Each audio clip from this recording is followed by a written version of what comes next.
રાજકોટ મહાનગરપાલિકા water supply ક્ષેત્રે high tech થવા જઈ રહી છે.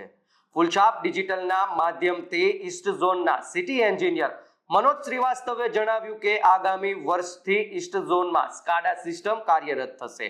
હવે કયા વોર્ડમાં કેટલું પાણી ગયું, કયો વાલ્વ ખુલ્લો રહી ગયો, તેનું રિયલ ટાઈમ મોનિટરિંગ સીધું જ કંટ્રોલ રૂમથી થશે.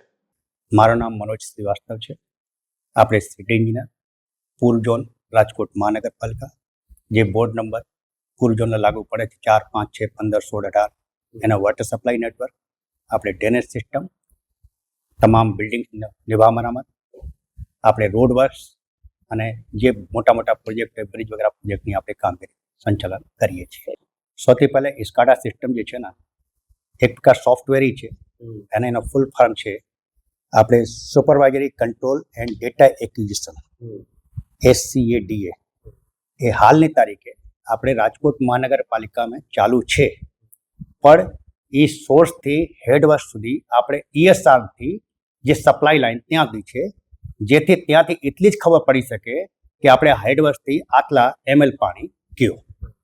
પણ હવે આપણે બોર્ડ બાઇક જવા જઈ રહ્યા છે.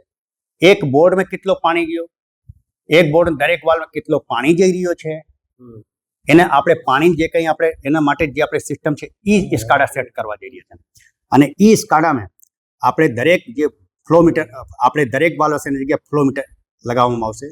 અને સ્કાડાની જે સિસ્ટમ સેટ છે જે આપણે નેટવર્ક થ્રુ આપણે કંટ્રોલ રૂમમાં ત્યાં જાણ થશે કે 10 મતલબ કલાકે કેટલો પાણી જઈ રહ્યું છે, કે દર 20 મિનિટમાં આપણે જે વોટર પાણી ખોલ્યું પાણી કેટલો ગયો કેટલો નહીં ગયો, તો આપણે એ બધી માહિતી મળશે. એક પ્રકારનું વોટર ઓડિટિંગ સિસ્ટમ છે. આપણે ત્યાંથી પાણી આવ્યો, ક્યાં ગયો, કઈ બાજુ ગયો, આપણે આ બાજુ વધારે જાય, આ બાજુ ઓછો જાય છે, તો ઇક્વલ ડિસ્ટ્રીબ્યુશન કરવા માટે આપણે શું ફેરફાર કરવાની જરૂર છે. તો અથવા કોઈને પાણી ન મળતું હોય અથવા એ પાણીમાં આપણે લાગતું હોય કે આ જગ્યાએ પાણી ઓછું જઈ રહ્યું છે, એ ફરિયાદ સાચી છે ખોટી છે, તો આપણે આ વાલથી ખબર પડી જશે. જ્યારે ખબર પડશે તેના પછી એ પ્રમાણે આપણે નિરાકરણ આપણે કામગીરી કરવામાં આવશે. RMC કરતાં પહેલા ગ્રાહક માટે જે સિસ્ટમ આપણે એકલી છે કે કેમ કે લોકોને જે પાણી ઓછું મળે છે, તો હકીકત મને પણ ખબર પડી કે પાણી એકલી ઓછો જાય છે કે કેમ. ઓછો જતો હશે તો આપણે નિરાકરણ કરવાના જ છીએ, પણ કદાચ એ જશે કે પાણી બરોબર બધાને મળતું જાય, કોઈ આપણે પાણી પમ્પિંગ ચોરી કરતા બીજું કંઈક કરતા, તો આપણે ખબર પડી જાય આ જગ્યા વિસ્તારમાં ચોરી થાય છે, તો આપણે ત્યાં આપણે એ લોકોને આપણે ટીમથી આપણે કામગીરી કરીને એ લોકોને રોકી શકીએ. ભાઈ આ જગ્યા ચોરી કરીને સમજાવટ આપણે કરીએ અને જે લોકોને પાણી નહીં મળતો છે એને આપણે પાણી આપીએ. કેમ કે એ બિલકુલ ક્લિયર પિક્ચર ખબર પડી જશે કે આ જગ્યા પાણી જાય છે, આ જગ્યા પાણી જતું નથી. એ પિક્ચર ક્લિયર થઈ જશે આપણે કે જ્યાં અત્યારે કોઈ ક્લિયરિટી થતી ને આપણે કોઈ બોલે આપણે માની લઈએ ભાઈ સાચા છે પાણી નથી મળતો, આપણે આ બાજુ પછી જઈએ વિસ્તારમાં પાણી મળતું હોય અથવા કંઈ બીજા કોઈ ઇસ્યુ તો આપણે એક્ઝેક્ટ ખબર પડી જશે. પ્રોજેક્ટ અત્યારે એવું છે ને આપણે કન્સલ્ટન્ટ નિમણૂક જે કરીને એને DPR તૈયાર બનાવવામાં આવશે. જેમ DPR તૈયાર થઈ જશે ને તો એ પ્રમાણે પછી ટેન્ડર પ્રક્રિયા થશે.